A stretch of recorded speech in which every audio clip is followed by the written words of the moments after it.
Aloha,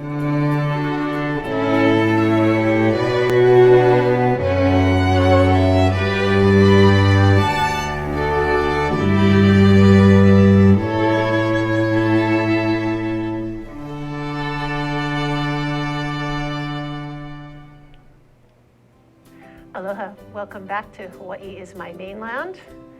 I usually say it's, I'm keeping it light and bright. But today we're gonna look at the dark side a little bit. At least that's my personal challenge. Last week we had my friend Ralph Lose here, and I got to look at the darker side of being humanitarian and accepting refugees. And today we're gonna look a little bit at the dark side of climate change. And to help me is a repeat guest, Stuart Scott. He's a climate strategist and the founder of the United Planet Faith and Science Initiative. Stuart and Anu Hiddle were here a couple of months ago before they went to Paris for the COP. And Stuart went early, actually. He was there for at least a month, and which means he was there in time for the attacks. So Stuart, welcome back. Thank you. I'm glad to be here. Really glad to be here. I arrived the day before the terrorist attacks. Yeah, so what was that like? Well, given the fact that I slept through them and only learned about them when people started texting me saying, "Are you okay?" Paris changed from the day before to the day after. Police presence was everywhere, all the time, sirens going as emergency vehicles and police vehicles combed the city, et cetera. And the repercussions, both within Paris and the international community, within the climate secretariat and what was planned, were immense, huge. So you felt like that changed what was planning? Oh, yes, it changed a lot, but I'm a warrior. I deem myself a climate warrior, and so I always change with what's going on. And I have to say that the UN Climate Secretariat did pretty well for adjusting to the circumstances. And actually, when we analyzed the timing of that attack, we realized that ISIS had a stake in trying to derail any agreement in Paris, because it's estimated that they sell $500 million a year of oil that they that is pumped from the ISIS. Didn't I say ISIS? Yes. Yes. That the territories that they control produce about $500 million of oil a year that they sell in convoys to various clients. I think Turkey buys a lot of it. So they didn't want to see one of their main sources of income. Well, that brings us to a very nice nexus of the link between terrorism and fossil fuel, climate change. Yeah, yeah. The links are many. We live in a very interconnected world. It's very hard to figure out where the chicken and egg paradigm starts, but terrorism and ISIS arguably got a big boost, if not a start, by the instability in Syria. And the instability in Syria was caused by prolonged drought, which was devastating crops, and the farmers apparently went to the government and said help, and the government, they're doing okay, so they turned a blind eye or deaf ear to the plight of their people, and that turned into a civil war, and ISIS was very happy to take advantage of that situation. Okay, so before we go back to Paris, yes, let's have a look at you were in Paris. The reason you went early is because you were working on a documentary, and you have a trailer for that. Oh, so yes, please. Let's see the trailer.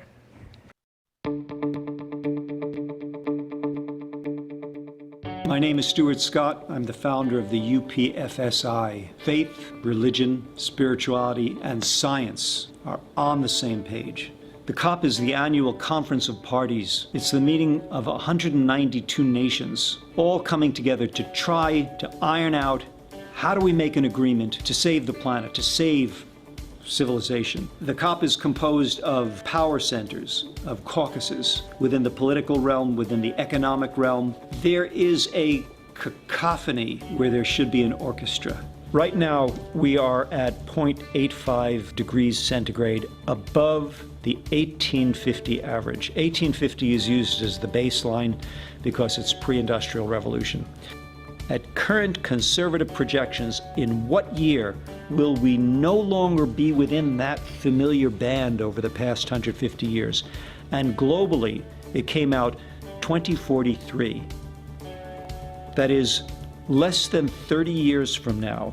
The coolest days then will be equivalent to the warmest days now. We are dealing with the possibility of the extinction of humanity and the extinction of life on Earth. We have the opportunity to change our path. This year in Paris is critical. I need you to help the world see what I see at the COP, because over the years I've been going, I've seen some remarkable things behind the scenes, but none of it gets out. I'll be there to reveal to humanity what's going on, what's not going on, what should be going on. We need a film. It is far more likely that we will save humanity out of Hollywood than out of Washington, D.C.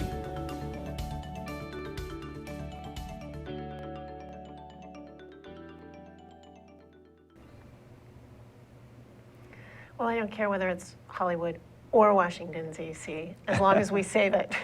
Okay, but I said I wasn't going to be my Pollyanna positive self. All right, take us into the trenches. What happened in Paris? Was it meaningful? Well, the agreement, the Paris Agreement, which has been much touted, I brought a copy with me. It's 31 pages long and composed of paragraph after paragraph after paragraph, and they all start with a key word, such as decides, invites, requests, recommends, various variations on words that have no effect, no action attempt. You know, it's all kind of begging and pleading with governments to maybe think about promising to do things. So I wrote an op-ed shortly after the Paris Agreement called "Hold the Applause," because I think it was an empty agreement. But then in the past couple of days, I realized that it's up to us to hold our governments to these wonderful words and thereby create some meaning out of an agreement that has no teeth, totally toothless agreement. Wasn't the process itself of incalculable value, though, Stuart? I mean, we have to practice, right? We have to know how to do this the first time we're doing something.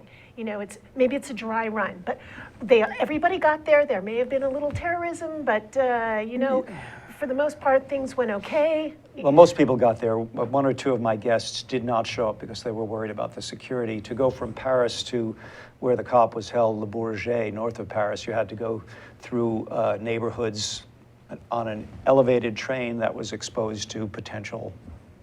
If somebody had a anti-personnel weapon, they could have taken out a train. Nothing like that happened, but.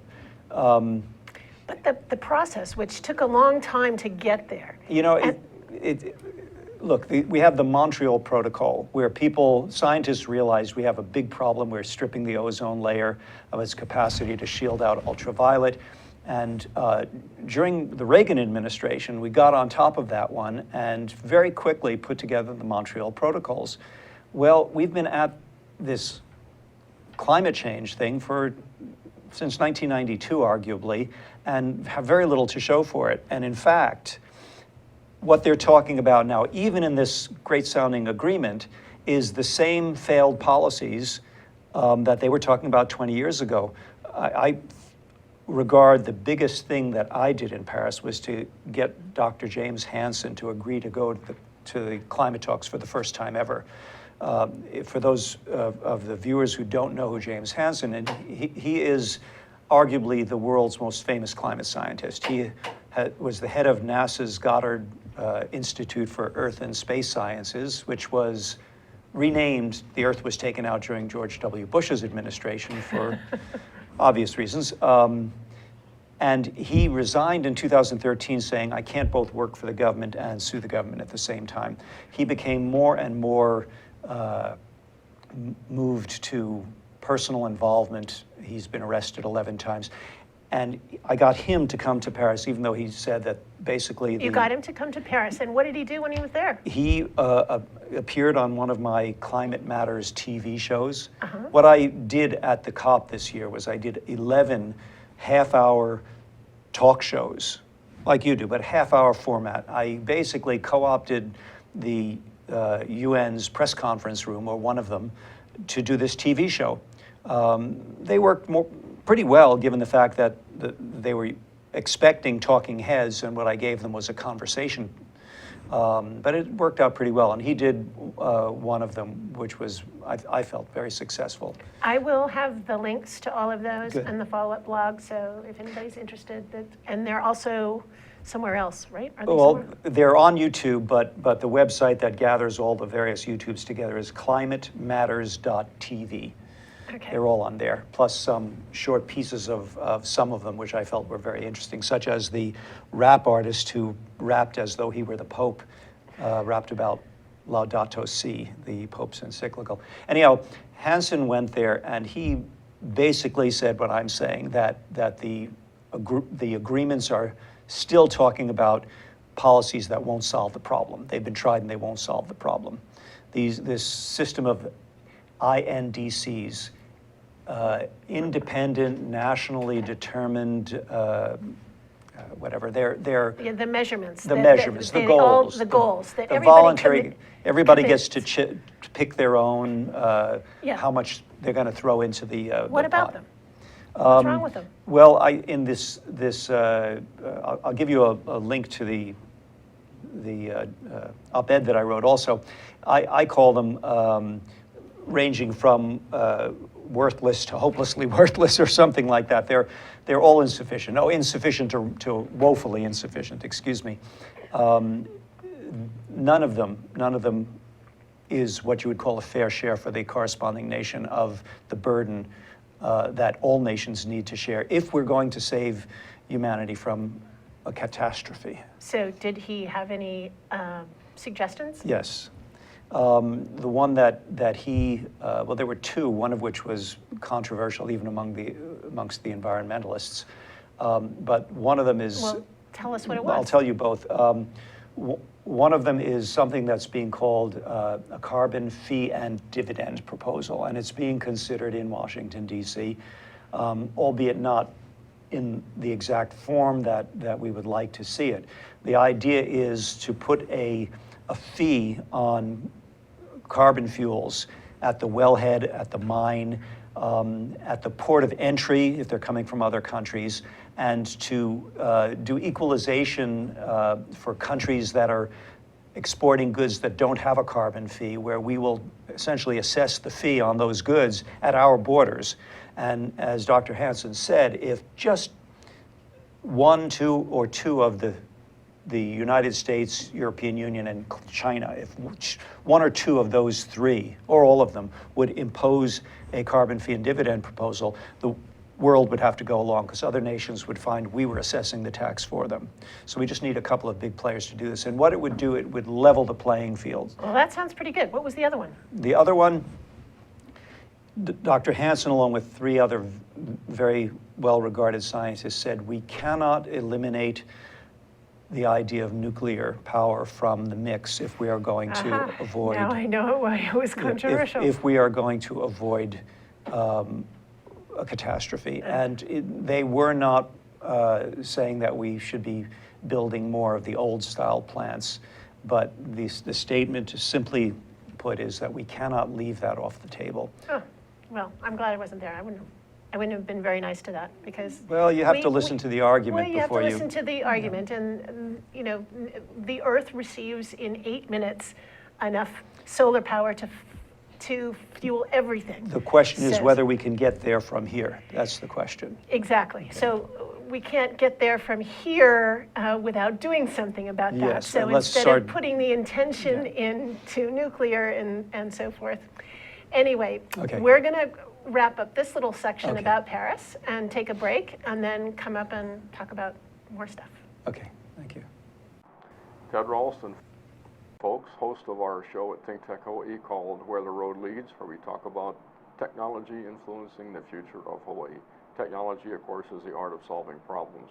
We always bring in interesting and informed guests who can see from different perspectives and different points of view how that future might unfold and how technology can assist us in getting there.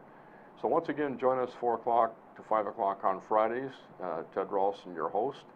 And please, if you have ideas that you'd like us to address on this show or folks who you think should be on it, let us know. Aloha, namaskar, and hello. My name is Anu Hito. My show is called Climate Change Beyond Outrage.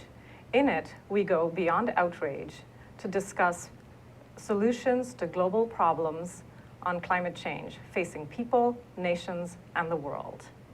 Join me here every Tuesday at 1 o'clock on Think Tech Hawaii. Aloha and bye-bye.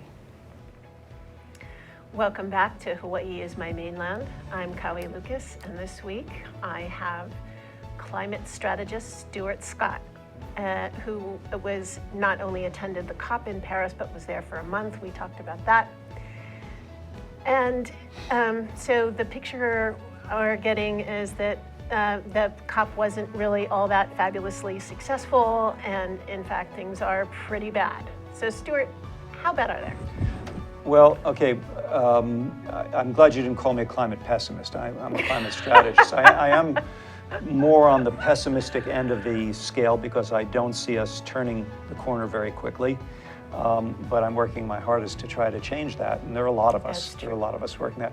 Well, can we get the first the image methane? up that I Sure. gave you? The Arctic methane release. And what you're looking at here on the audience's left is a polar view of the planet in November of 2008, where the little red dots that are appearing represent the highest concentrations of methane that are being detected by a combination of probably mostly satellite, but there are some flyovers that are done also, but it's satellite data. And on the right is the same month of the year, November, November of 2012, and you can see that there's far more of the red.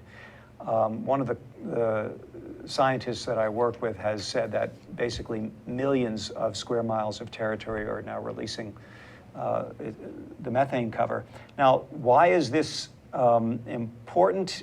Methane is, when it comes out of the ocean or out of the ground, because there's a lot of it stored in the permafrost as well up in the northern extremes of the planet, it is well over 100 times as powerful a greenhouse gas, a heat-trapping gas as CO2. I've seen estimates of 150 to 200 times as powerful, molecule for molecule, at trapping greenhouse gases and warming the planet. And it's being released over a very climatically sensitive area, the Arctic. So the Arctic is warming faster and faster the more methane comes out, and the more it warms, the more methane comes out. Okay, so if this is, Bottom line, if this is an unstoppable thing, then it could be a game over condition, because there's estimated to be enough methane there that we could metaphorically cook ourselves. I mean, it would be 8 or 10 degree hotter planet on short order if the methane is in fact being released in a burst. So no matter what we do with regard to our human activities, we still have this whole methane issue to contend with. Right. That's why I say we're not turning fast enough. So we have to change our own activities, but part of that is change how we view the problem. And B, we have to consider how do we cool the Arctic, and that gets into another very controversial topic. I try to avoid the word, but I'll come right out with the G word, geoengineering. And I have been historically an opponent of geoengineering because we always seem to mess it up. But we at least have to be studying it, because there are people who say that if we don't seek ways of cooling the Arctic, that the methane will come out wholesale, and then, kiss your kids goodbye. I mean, it won't be an overnight change, but it will be a change on the order of of decades where we'll see a planet where you can't sustain life at the mid-latitudes, at the equatorial band. Not at the equatorial band. Well, it'll And- start at the hottest part of the planet, the equatorial band, then it'll spread out to the temperate zones. Some of the slides we weren't able to include today are the drought maps, but next time you have me back, we'll put those on. When I was at the World Expo this summer in Milan, they did there was one of the talks I went to was about how the populations are shifting planetarily, and the concentration of populations was happening when they showed it on the globe, precisely around that equatorial band between the tropics. And that is also where the hottest climate conditions are, Yeah, and where hottest, driest. Hottest, driest, thank you. So we have populations moving to these areas which are more affected or affected more often. We've seen that with the monsoons and the hurricanes and all that sort of, so that's not a good trend. Well, what we're seeing in terms of migrations now, where Europe is being faced with a huge migration from countries that are affected by climate-induced warfare and climate-induced crop failures in Africa, is just the beginning of things to come. We'll see large population shifts. There are estimated to be hundreds of millions of climate refugees already, and that number will increase. So it's not a pretty picture. Now, if we could go on to the three slides I have. The IRA. Okay, now this is Ira Leifert. He's one of the three scientists that produced the data that went into that last slide. He's an atmospheric scientist from UC Santa Barbara. And what I've done is I've taken a quote from him and broken it up into three parts so that it can be read while I read it. So the first part is that some scientists are indicating we should make plans to adapt to a 4 degrees centigrade hotter world. Now that's about 6.5 degrees Fahrenheit on average. Next slide, please. She did. Oh, while prudent, one wonders what portion of the population could adapt to such a world. My view is that it's just a few thousand people seeking refuge in the Arctic or Antarctica. That is a pretty cataclysmic vision, and this from a scientist who studies it. Now, it's his personal opinion, and there have been scientists who have been reprimanded for stating that kind of thing publicly on the record. I know Jason Box tweeted an epithet when he heard about an expansion of the methane release into a new area in the Arctic, and his employer basically clamped down on him, and it's hard to get an interview with Jason Box anymore. So we've got some very, very astute scientists who are saying it does not look good. And yet we are still kind of dithering about economics. Now, I'm glad I finally brought that word into the picture, because to me, the problem that we've got, the disconnect, is that in order to do something about climate, we, you and me, we as a society and as individuals have to grapple with the fact here in the United States that our privileged way of life is what's powering climate change. And I think we are going to either need to embrace or be forced to embrace a more conservative lifestyle, conservative, not political, conservative as in environmentally prudent lifestyle. Yeah, I'll let you find another word for that. Conservation. Good, I like that one. But there's, as you and I know, we met in a permaculture class. There are ways to deal with that. We proven methods. There are societies who have been thriving since forever. It's changing the attitudes, like you said. And as that other woman scientist who was at the COP, Sandra Steingruber, boy, I can't blame the VOG on climate change, but boy, it's making a difference. Yeah. But you can maybe blame the still air why the VOG hasn't lifted for the last several days. You can maybe talk about that in terms of climate change. Anyhow. Anyway, so she said when somebody asked her, why aren't you talking about population control? She said, well, because 10% of the population globally is 90% of the problem. And so obviously we are part of that 10%. Yeah. So you're in the transition movement. I mean, you're going. There are hopeful signs, but when I'm always doing when I taught statistics, I kind of taught this thing called the expected value theorem, where you take the probability of an outcome and you multiply it by the consequence of that outcome. And then you add up all of the possible outcomes you're studying and you get a value for that particular scenario. Well, I don't see, and I run my life by this kind of thing, although I don't do it with numbers. I do it kind of like, okay, that's a big problem. Well, what's the chances what's the observation that we're addressing that problem? So the amount of energy that's going into the solutions is not nearly adequate. Why? And the amount of energy going into the problem is way more than it should be. Why? Economics. Exactly. Yeah. And it's like Bill Clinton said, but for the wrong reason. It's the economy, stupid. But he was trying to pump up the economy, and I dare say Hillary Clinton will probably try to do the same thing if she's elected. Better than Trump. I know what he's going to do. Excuse me, I shouldn't get political. Well, I don't mind you getting political. I know, but I try to stay out of politics. But so let's politics. bring it back to economics. And one of the things that I was sort of pondering after you and I were discussing this on the phone last night was that what if there were different kinds of money?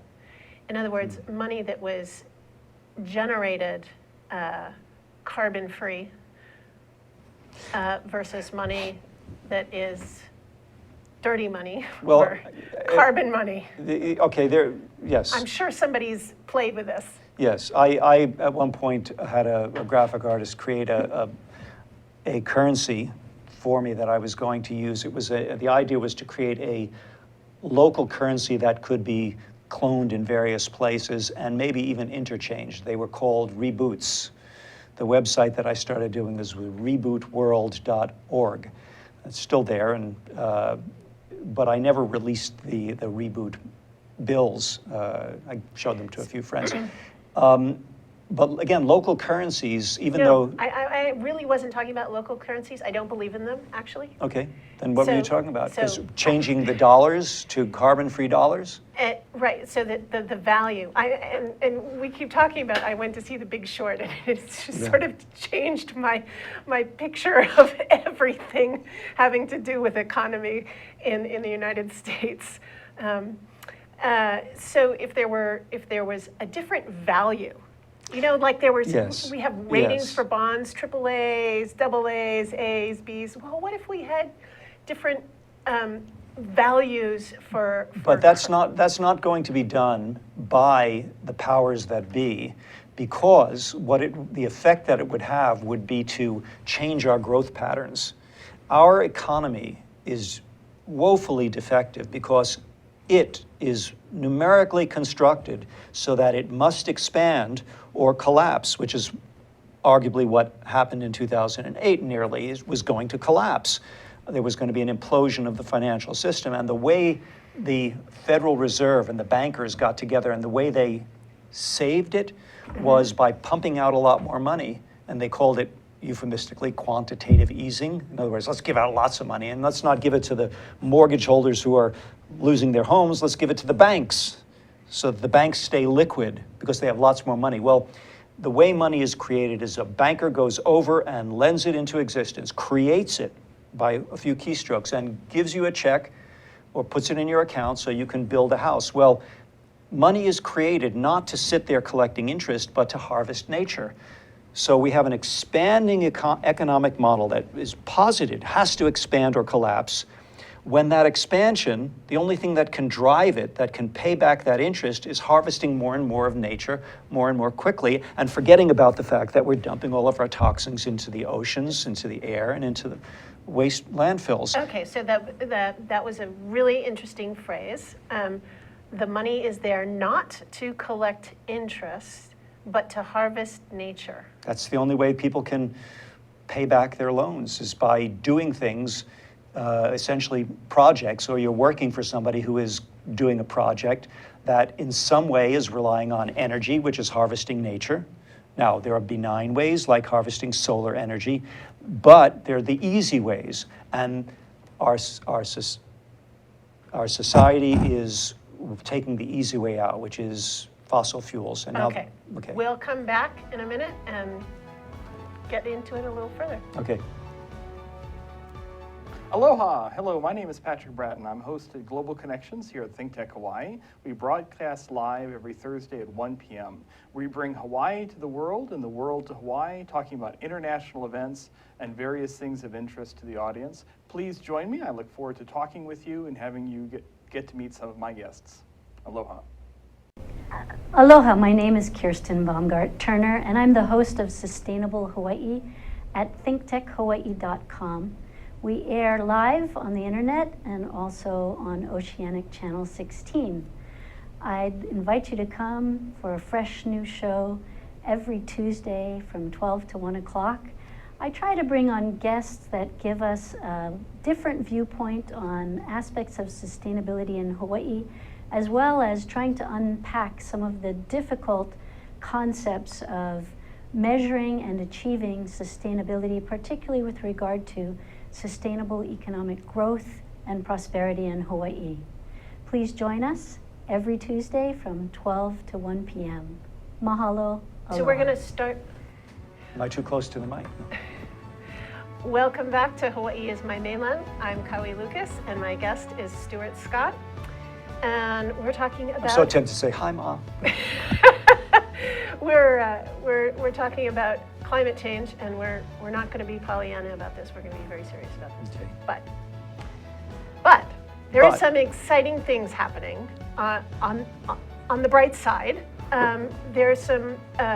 You come up with this idea of the Nobel Peace Prize being Used in a positive manner, a very used positive in a manner. very positive manner, and Yeah. wrapping it into climate change. And so, Yeah, talk about that.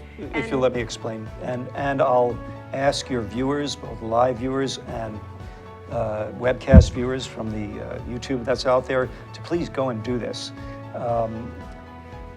So most Nobel Prizes all Nobel Prizes are awarded for accomplishment. But I came up with an idea where not only would we be rewarding accomplishment or recognizing accomplishment, but we would be changing, arguably, influencing the meme, the paradigm, creating more of a paradigm shift. And this evolved over the past few years. And so this year I have bundled together 3 nominees. Now, the Nobel Prize can be split between up to 3 people. And so here we go. yes, here we go. And right. so if you want to check this out online, it's np4sd.org, Nobel Prize for Sustainable Development. Now, you can't have a Nobel Peace Prize for a movement, per se. So what I've done is I've gathered 1 organizational and 2 individual candidates who are arguably either the source of sustainable development in some way or today's leading proponent of sustainable development, in the case of the most famous of those 3, Pope Francis. But let me start from left to right.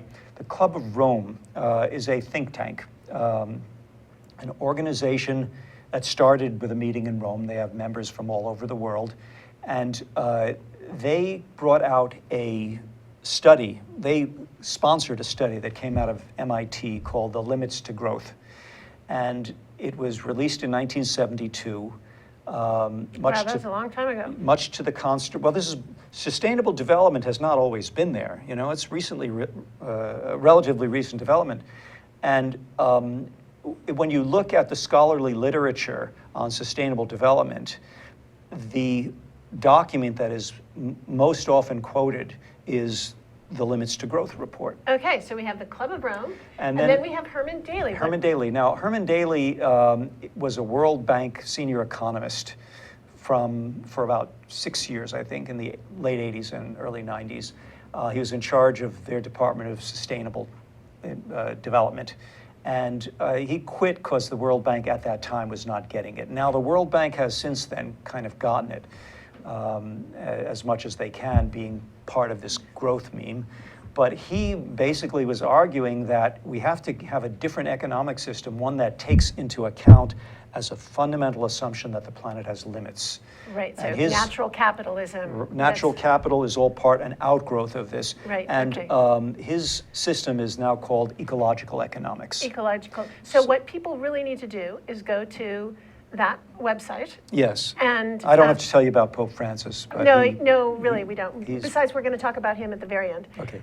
So the idea on the nominations is that you go, and even if you're like little old me and no PhD and all of that, Who you has can- done a public endorsement, and thank you. has Thank done you. a public endorsement. It was absolutely painless. It was a few And clicks. I haven't spammed you since then. You have not spammed me since then. There are basically three categories. If you're anyone, any member of the public can endorse the prize.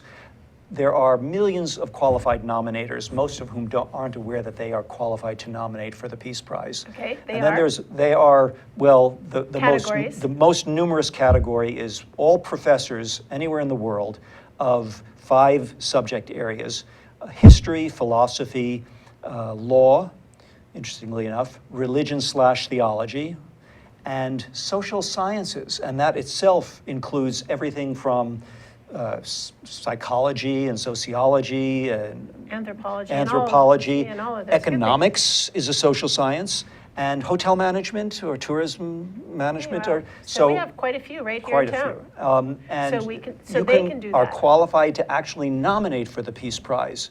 That's a stronger layer of recommendation. Of course, the strongest is Nobel Peace Prize laureates, and we have a couple of laureates who I am very hopeful. One that I actually understand he will announce that he's endorsing this prize on Sunday. So Good job. Yeah. So on Sunday, so that means that you got to go on and you got to do it. The deadline. The Well, deadline. the deadline for this year's nominations is Monday, February 1st. But I don't want to prevent that people from, or inhibit people from going and doing it afterwards, because any late arriving nomination is held for the following year. And endorsements and nominations which arrive after the first will create a backdrop as the Nobel Committee is considering all of the nominations that have come in. So if there's a wave that's happening, then I think it'll be supportive. It's such a great idea, and of course, Pope Francis is kind of a no-brainer for this, and it's got them all out of support already. So I Yeah. can see that makes sense. So let's take it back to the local, Oh, yes. because Hawaii is my mainland. Think globally, and- act locally. Well, I like Yes. to think locally and act globally sometimes, so I do both. So, local. So the legislative session is now underway, and there's a couple of very interesting bills. Yes.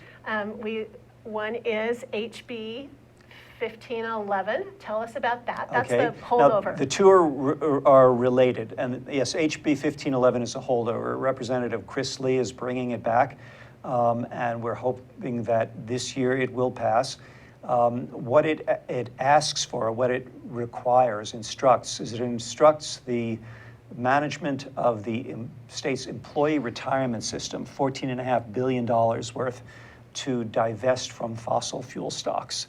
And we are approaching it on a fiscal basis, that it is financially prudent at this point in time to get out of fossil fuels because the handwriting is on the wall. Yes, well, so that's a little shocking that we have to do the research on this. Well, yes, that's just asking for the research, but there was enough pushback from the powers, the economic powers that be in the state last year, that it was felt that just, hey, what harm can a report do? But the employee retirement systems management is even fighting the idea of a report. They don't want their choices to be limited. They don't want anybody to be telling them. Do we know how much of that $14 billion is in? Actually, I found out this morning, Thomas Williams, who's the executive director, appeared at the hearing for the other bill, and he was asked that question by Senator Mike Gabbard, And his reply was somewhere he thought 600 to 800 $million was invested in fossil fuel stocks currently. That's a huge amount of money. 600 to 800 million dollars in the Hawaii State Employees Retirement Fund. Is in fossil fuel stocks. In fossil fuel stocks. Wow. That's a lot. Wow. That's a lot.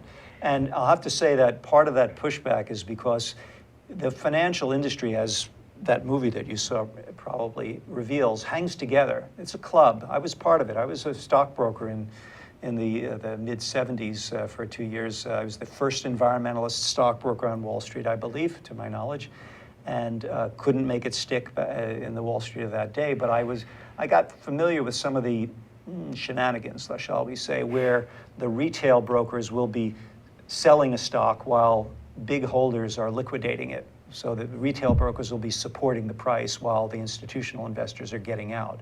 And this happened then, and I'm sure it still happens. So I think divestment is a no-brainer. I'll rest my case there. Okay, so that 1511. Okay, now let's move to the Senate.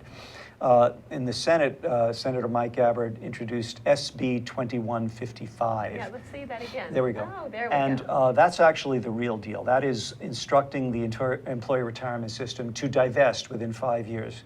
Now, the University of Hawaii has already announced that it will divest within an aggressive 3 years.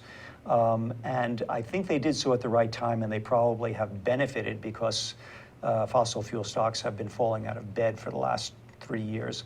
So this could really do something. This could do something. Let's And do a little shout out here to the yes, to introducers. Mike Gabbard and the sponsors of the Leslie bill, Hara, Keith and let's do a Agarwal. physical shout out. I would really appreciate if people watching this would actually go online and you can search for those letters SB2155 Hawaii, and you'll come up with the website, and you can submit testimony.